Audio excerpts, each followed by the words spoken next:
All right, welcome everybody. This is Carrie Williams, and I am here from Chandler, Arizona. Happy holidays! We are festive, and I'm fired up. And I am just so excited, you guys, because you are in for a huge treat tonight. Thank you all for taking the time out of your Sunday night. If you are brand new or you've been with us for years, we are thrilled that you are on the line.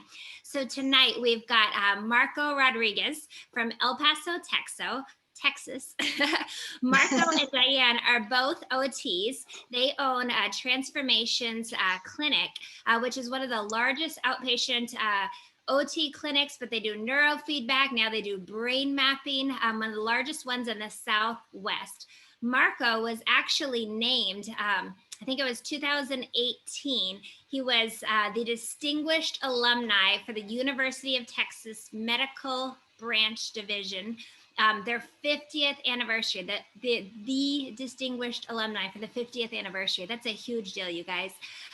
Marco and Diane are absolutely incredible. I met them several years ago through the beautiful Patsy Caulfield, one of my neighbors. And Marco is going to talk to you tonight. He's going to talk about goal setting for your business. But I would also love it, Marco, if you would just share a little bit of your story. You know, how were you introduced to this? I know it wasn't, the timing wasn't right initially. And maybe because I love when you really talk about,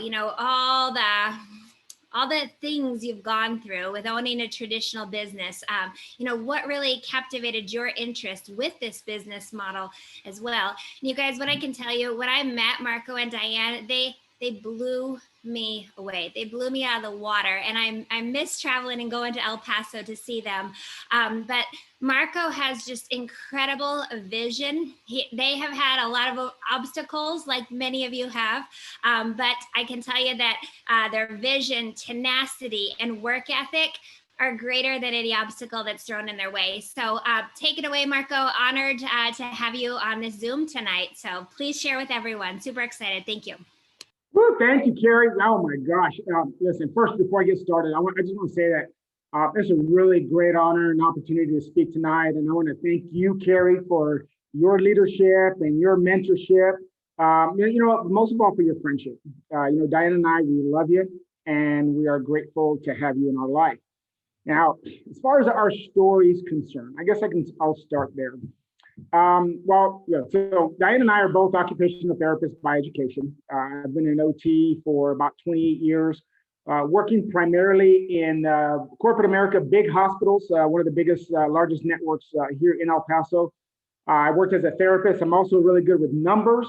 So I was on the administrative team as what I call a glorified statistician for a number of years. And, I was one of those fortunate people that I really loved my job. I'm good at what I do. And I thought that that's what I would do for the rest of my life. But, it's interesting because I was thinking about this today. And, in the back of my mind, I always knew that I was settling for second best. And I've never said that before publicly. And what I mean by that is that, in my 20s, I had some experience with network marketing, and I saw its potential. And it was around that time, around my mid 20s, where I started to read books like Rich Dad, Poor Dad, Think and Grow Rich. And I realized that becoming a professional network marketer was the best way for the average person to be successful in their own business. And, over the years, I considered a few companies, and I just couldn't find the right system that I could wrap my heart around. So, after a few years, what do you do?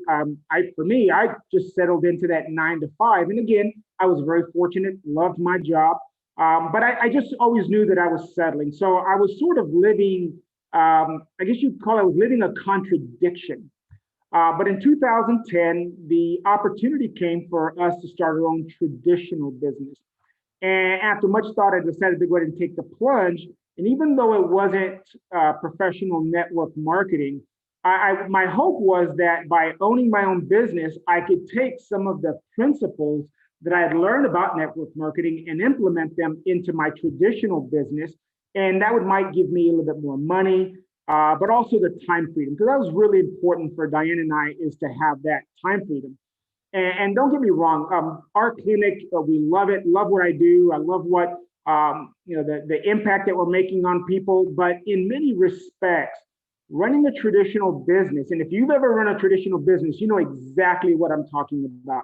Running a traditional business is like jumping out of the frying pan and into the fire. The stress that comes along with running a traditional business, sometimes it's overwhelming. Payroll issues, HR issues. This person said that to that person, and they don't get along. And I'm like, oh my gosh, are we adults or are we children? Insurance companies that don't want to pay us on time, and the list could go on and on. So again, even though I love what we do at our clinic, in the back of my mind, I know that it will never provide all of the benefits of a successful network marketing distributorship in terms of the leveraged income, time freedom, and so forth. So I guess for us, our introduction to LiveVantage began in 2015.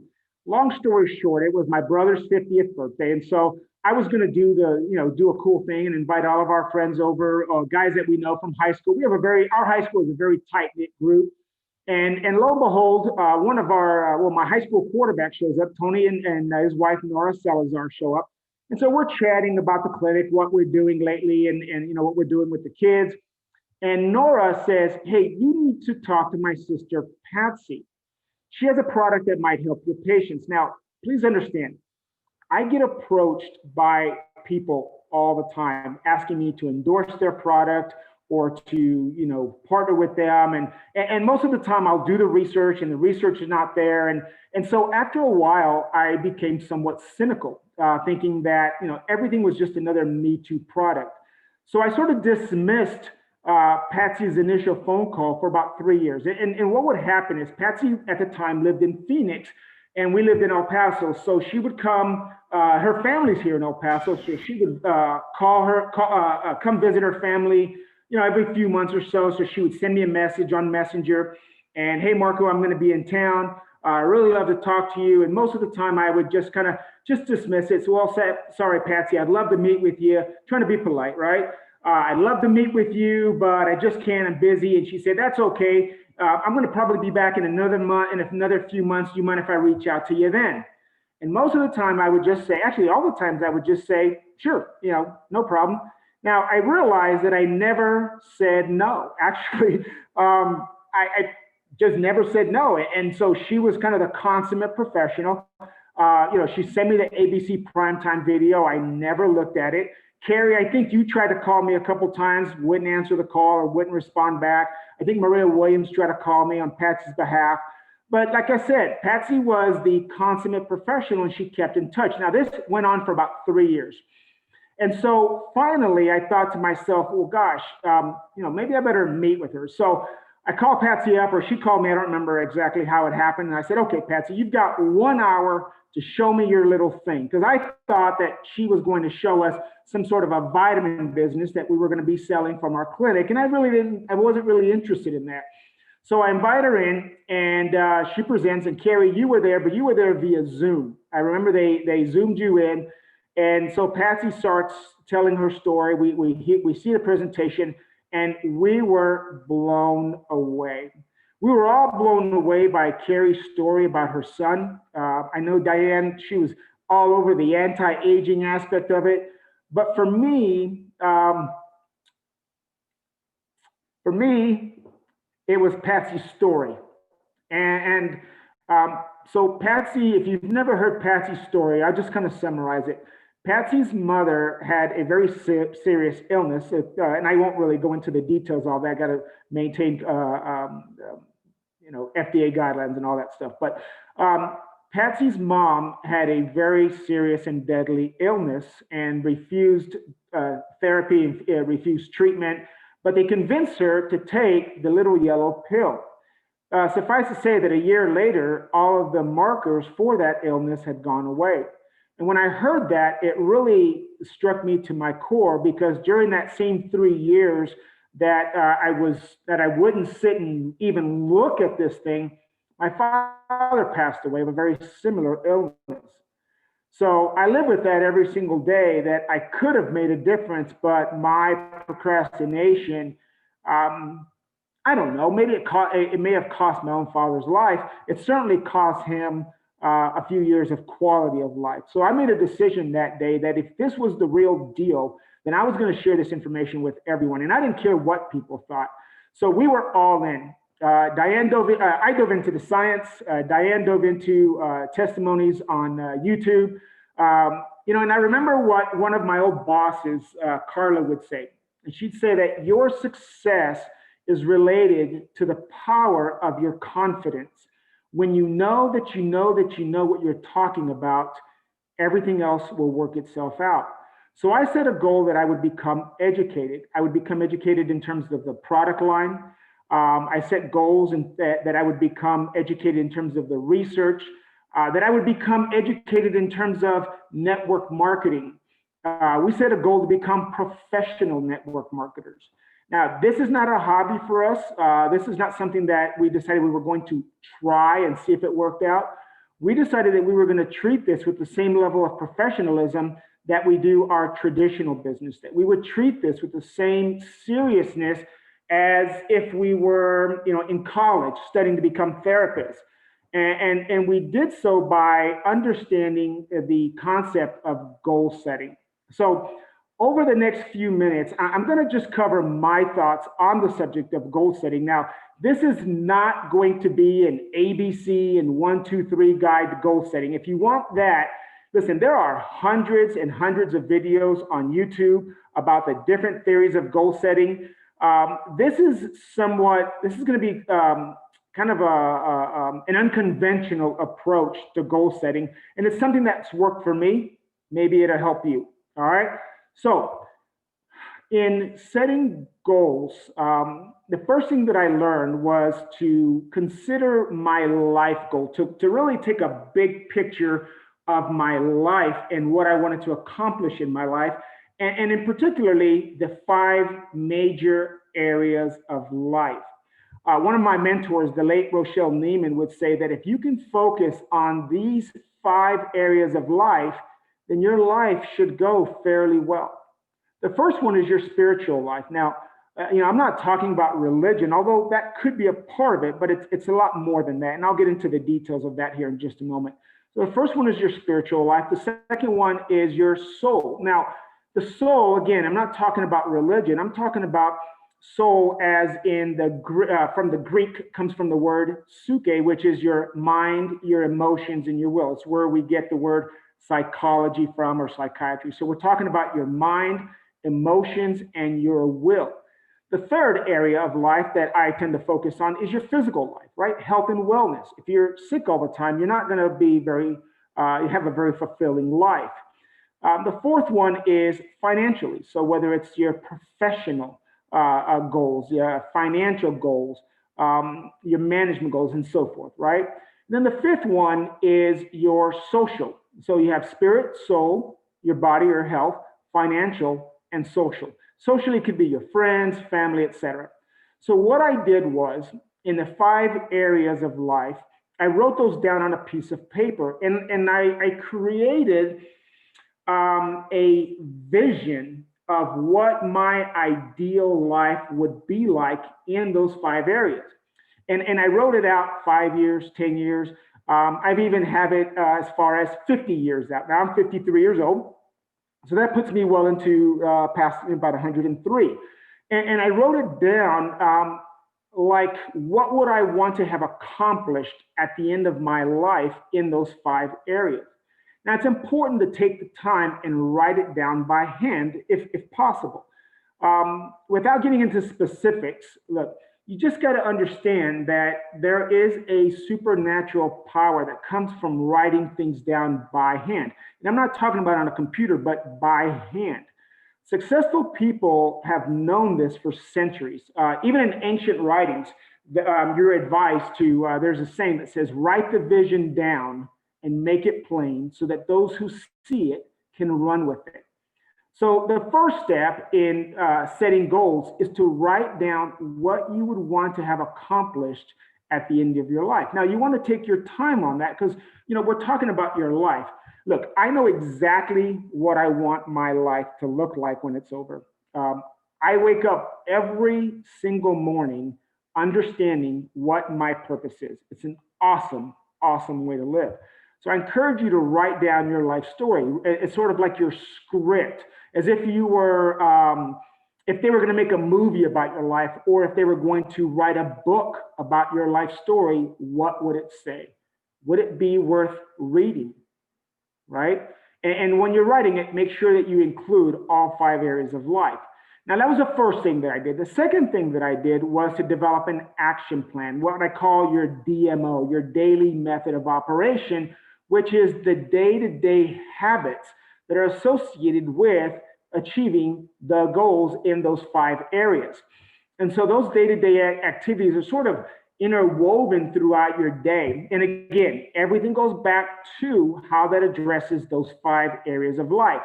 Now, at first, it could seem a little overwhelming, right? To try to get all of those goals and all of those activities, that DMO, into your daily routine.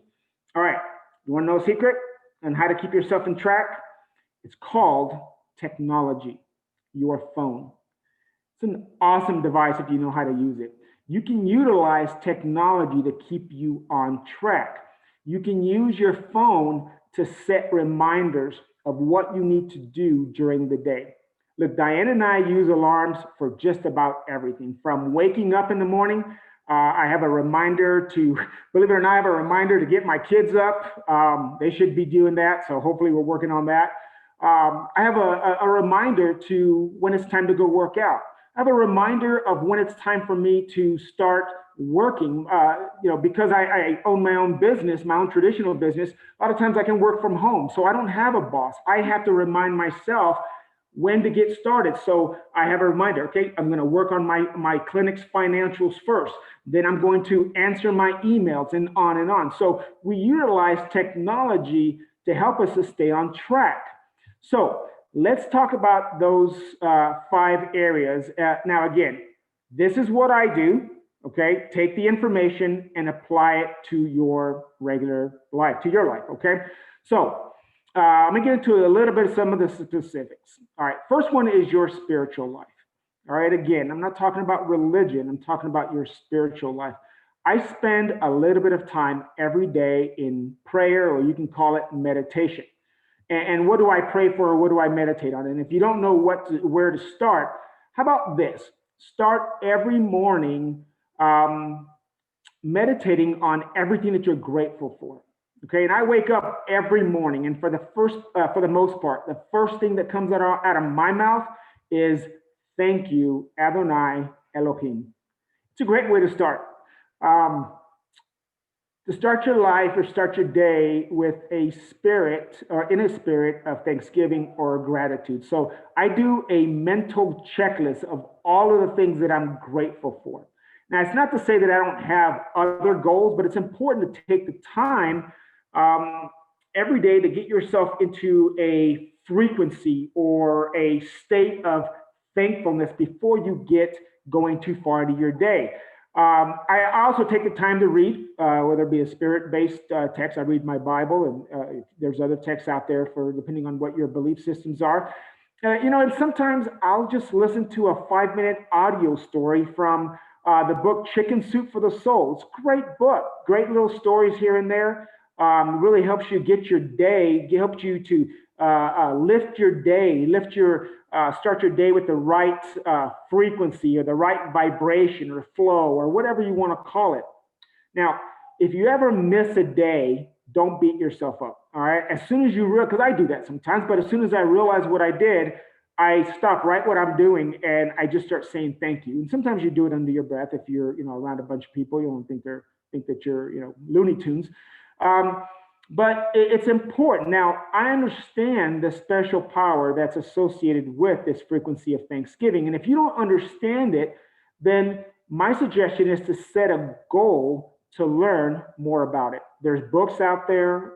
There's countless videos online about developing a spirit of thankfulness. Okay, some of them are Christian-based, some of them are secular-based. And look, operating in a spirit of thanksgiving, it's like gravity. It applies to everyone, regardless of your background. Okay, I hope that makes sense. So the number one thing that you want to do, that you want to focus on, is developing your spirit life, right? The next thing is your soul. And again, the word soul, we're not talking about from a religious standpoint. We're talking about from the Greek word psyche, which is where we get psychology, psychiatry, and it's your mind, your emotions, and your will. You want to create, well, let me just say this. Your soul is connected somewhat to your spirit, but it is a little bit different. Okay. So, for example, your soul, your mind is involved, right? And then that involves your brain. So, you want to become educated in various areas. If you're a LifeVantage distributor, well, then you want to take the time to educate yourself on the products. Why is our product so different? Why are our products award winning, triple patented, category creating? Why does Washington State University say that NRF2 will become the most extraordinary therapeutic and most extraordinary preventative breakthrough in the history of medicine or the history of health?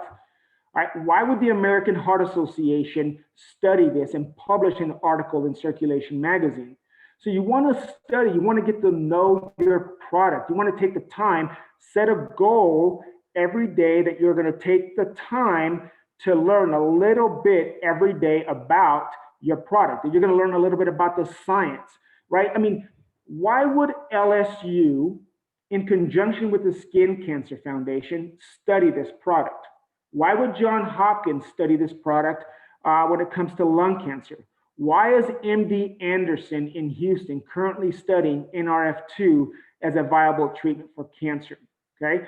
As a professional, you're going to want to know these things.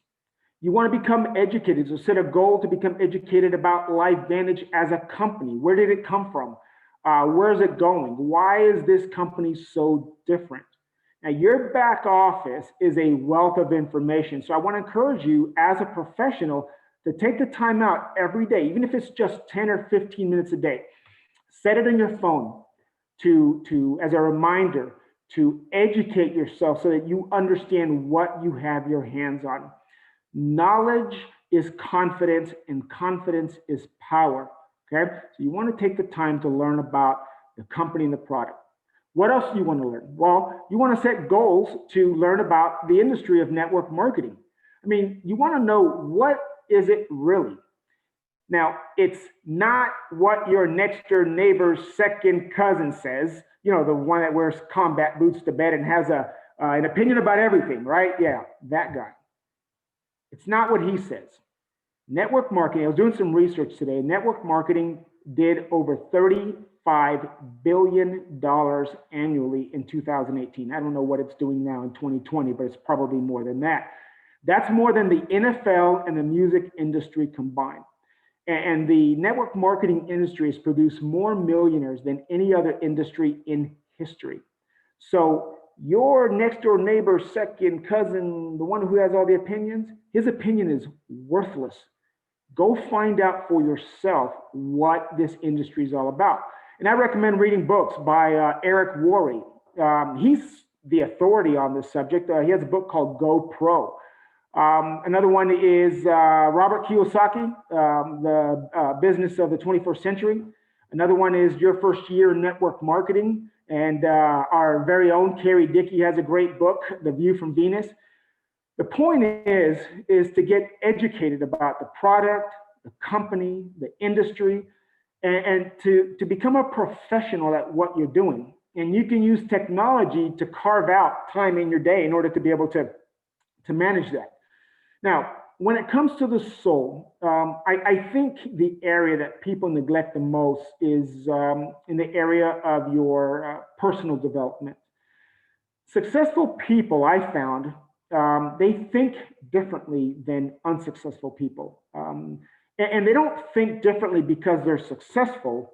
They're successful because they think differently. Now, I wish I had time to kind of expand on this, but I don't. Suffice to say that if you want to be successful, you absolutely cannot do it by being in the same place mentally as you are today. It's just not going to happen. So you've got to take the time to develop your mindset into a leadership mindset. And it doesn't matter where you are or where you start from, you can do this. It is a skill, and a skill can be learned.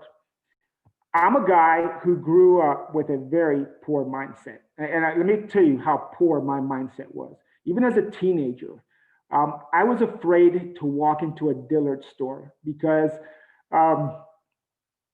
wow, it was bad. I thought that Dillard's was for rich people. That's how poor my thinking was. And I can tell you this, that the number one most important thing you can do in your journey, sorry, I don't know why I'm getting emotional, man. Just looking back, just thinking back about where I came from. Gee whiz. But I can tell you this, the number one thing that you can do in your journey to success is to become saturated with success thinking.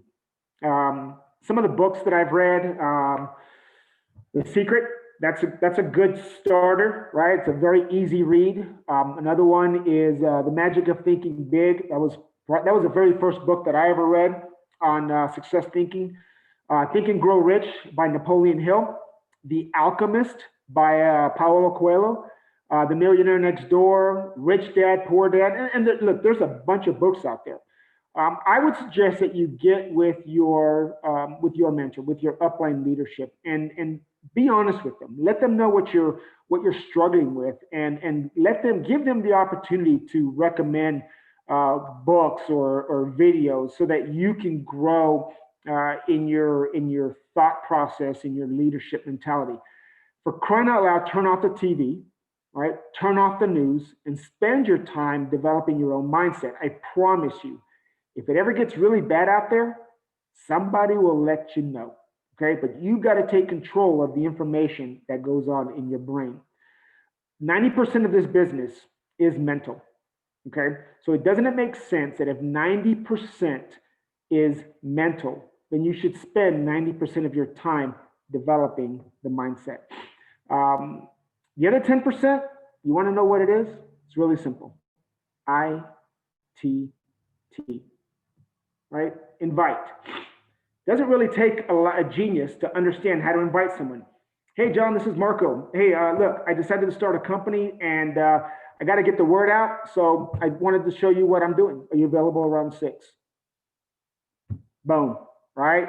Tool, ABC Primetime, or whatever it is that your group is using. And then team, introducing them to the team. Every week, we have several online live presentations. There's also pre-recorded presentations.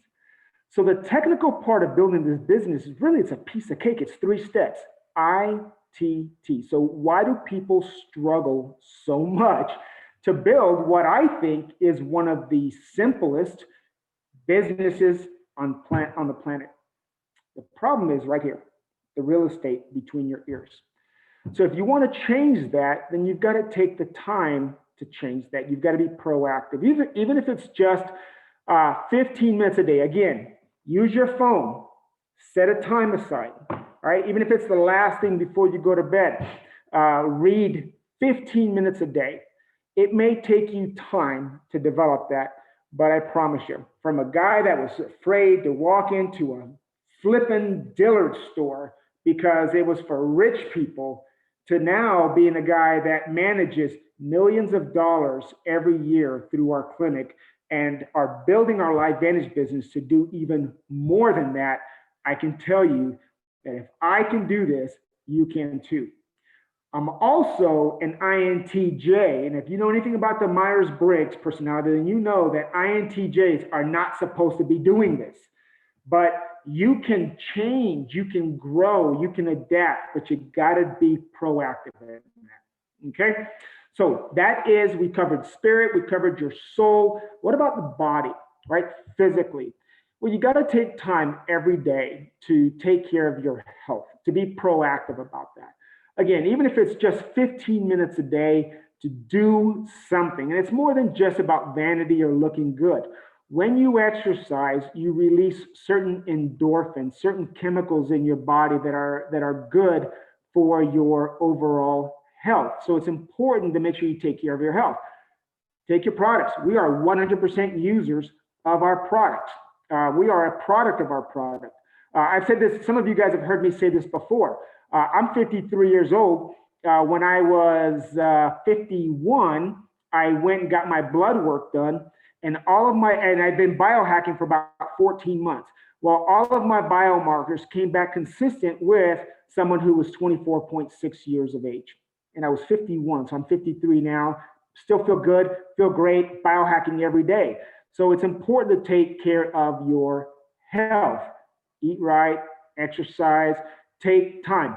Put it in your phone, set a goal, put it in your phone, a reminder. Even if you're just gonna do, something, do something, be physical, go for a walk, do something every day to take care of your health. If you understand that your life has a purpose, then you'll understand how important it is for you to maintain your physical health so that you can achieve that purpose. All right. Next one, what was it? Spirit, soul, body, financial. Okay, so every day you want to work on your finances, learning about becoming fiscally literate. Again, there's books out there, Rich Dad, Poor Dad. That's a great book to really help you to get be able to wrap your brain around what money really is, how successful people view money compared to people who are poor. So Rich Dad, Poor Dad is great, but you also want to take time every day to do what? ITT, invite, tool, team. Set it up every single day on your phone. Create a time. At this time, you let your family know, don't talk to me, don't come around me, okay? This is my time to build my business. And it doesn't matter if you can do this if you have all day, or if you only have an hour, or you only have 30 minutes, but you weave it into your life and you do so purposefully, like it's a real business. If you want real business money, then you got to treat it like a real business. Put it in your phone. Set that time aside. And after a while, what will happen is you'll start to develop those habits so that you don't have to use your phone quite as much anymore. Okay. So you want to set that time up to not only learn about finances, learn about what money is, but then also you have a great tool in your hands. Doesn't do you any good if you keep it to yourself. You got to get out and build your business. So you got to take time out every day to do a little bit every day about to build your business doing ITT. All right. So far, spirit, soul, body, financial, and the last one is social. Now, this is for all the shy people out there, because if you're an extroverted person, you don't have a problem with this part. But if you're a shy person like myself, an introverted person like myself, do you want to know what I did to get myself out of that? Because I was the guy that was in the back of the room, wouldn't talk to anybody. I mean, I would get sick to my stomach just the idea of having to stand up in front of a group of people. What I did was I started off with, and I learned this actually from a guy. He says, start off every day, set a goal that every day, go say hi to someone new. When you're at the grocery store, address the clerk by name. Set a goal to do that. Address the clerk by name. Hey, Rhonda, thank you so much. Really appreciate it. Yeah, you got really good customer service. I love your smile. Okay. If you go to a restaurant, address the server by name. Thank them for their outstanding service. Something, anything. A while back, I was looking at buying a Ford F-150 truck. So anytime I would see someone that was driving an F-150 that I liked, I would just tell them, hey, brother, that's a nice truck. I like that. So every day here's one that you can use nowadays would be face masks, right? You got there's some really cool face masks out there. So if you see somebody with a face mask, say, hey, that's a pretty cool face mask. Or, if they got a really cool pair of shoes, hey, wow, really like those shoes. I heard a guy a while back that said he was so introverted and he really wanted to kind of break out of his shell, that he set a goal that every day that he was going to say something to a stranger, right? He was going to talk to somebody new. One night he was going home after a long day's work, and he realized that he hadn't met or talked to anybody brand new, but he was so serious about his goal that he wasn't going to go home until he did that. So He pulled up to a red light. Sure enough, this really nice car with some really nice rims, nice wheels pulled up next to him. He rolled his window down and he pointed down at the guy's wheels. Well, the guy didn't know what he was doing, what he was talking about, so he rolled his window down and kind of looked at him like, what's the deal? And the guy goes, "Wow, brother, nice wheels." The guy goes, "Hey, thank you." They rolled up their window and he could go home for the day. Something, getting out of your shell, something really, really small. Now, some of you guys might think that that's crazy, but that guy, he's a millionaire network marketer now. So, what's it worth to you? What are some of the other things that I could think of? I've got some notes here in front of me. Let me kind of run through them. So presenting. I don't have this on my notes, but presenting, for example. Some of you are scared to present. I used to be. So here's what I did. I purposed myself to start learning how to get outside of my shell when it comes to talking in front of people. So what I did was, and I did this years ago. It's taken me a long time to get to where I am, but it was worth it. Okay, and I promise you, if you do this long enough, there's no way that you can do this every day, a little bit at a time, and not get better at it. So what I did was I found a presentation that I could relate with, and I started kind of repeating it. Okay, I'm going to stop for a minute and take a drink because I get nervous doing this, and so my mouth gets dry, right? But even though I get nervous doing this, and sometimes I question whether or not I should do this or not, but I set a goal that I was gonna do this tonight. So my focus is not on being nervous about presenting this information. My focus is on the goal of the euphoria that I'm gonna feel after I finish this, because I know that I'm gonna crush this, and hopefully I'm gonna help some people. So my focus is on the long-term goal, not on the short-term discomfort. I hope that made sense.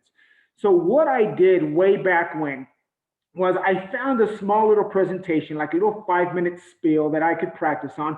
And I started practicing it in front of the mirror with nobody else around. It felt silly, but I started practicing that. Then after I kind of felt like I had it, and I started doing it in front of my dog, right? And I even had a little 3x5 cards that I would, use my card, and I would start talking in front of my dog. Then I got accustomed to doing it in front of family members, right? Again, still using my cards. Then with some friends. And then eventually, I started being able to speak in front of strangers.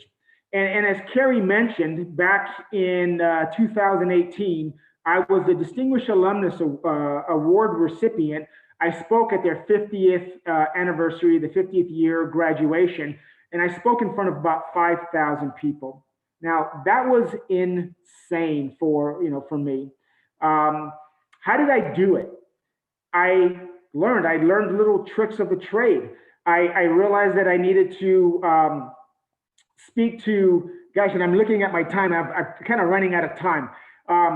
But I figured out that I could just speak to 1 or 2 people, and I didn't have to speak to 5,000 people. I could just pick a few people in the crowd, and I would talk to them. The other 5,000 people just happened to be there. And, I think I did a pretty good job. I had people who asked me for my transcripts, people who asked me for the recording afterwards, parents that came up. And so, but I didn't wake up one day and all of a sudden, poof, become a public speaker. I did it because I purposed myself every single day. I looked at the 5 areas of life.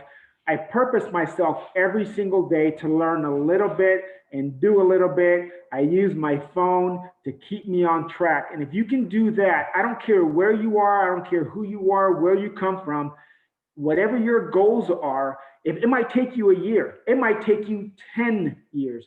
I don't know. But whatever that goal is, you can do it if you purpose yourself to. So with that, Carrie, I'm going to close it. And again, I apologize for going over. I didn't realize that it was already that time. Oh my gosh. Thank you. Thank you. Thank you, Marco. I love that. I loved, just looking at your life as a whole, right? And I loved where you talked about you had goals for 5 years, 10 years, 50 years out and waking up every day, knowing your purpose. So looking at the big picture, but then breaking it down and using technology and setting reminders and finding a way to fit it in day after day. So thank you. But chat, everybody's loving you and my phone is blowing up, so I just want to thank you so much for sharing everything with you. And one last quick thing to wrap it up. So what's your goal for Life Vantage 2021? For 2021, Yep, my goal for putting it 2021, out there, right? right? So my goal for 2021 is to get off of this Pro 5 mountain. I've been on this mountain long enough. And I think we're going to go ahead and just go through Pro 6 and get it to Pro 7. I figure, you know what? I figure we can help 20 people go Pro 3, and it's as easy as that. So we're going to be looking into our group, trying to find 20 people that want to go Pro 3, help them to hit Pro 3, and that should get us to Pro 7. It really is that simple. Awesome. Well, thank you guys. Thanks for sharing this tonight. And thanks to you all for jumping on. Have a great Sunday and Merry Christmas. Happy holidays. Thank you all. And we will see you guys soon. Bye. All right. Good night. Thank you. Thank you, Carrie. Thank you, Marco. Thank you so much, everyone. Marco, that was awesome.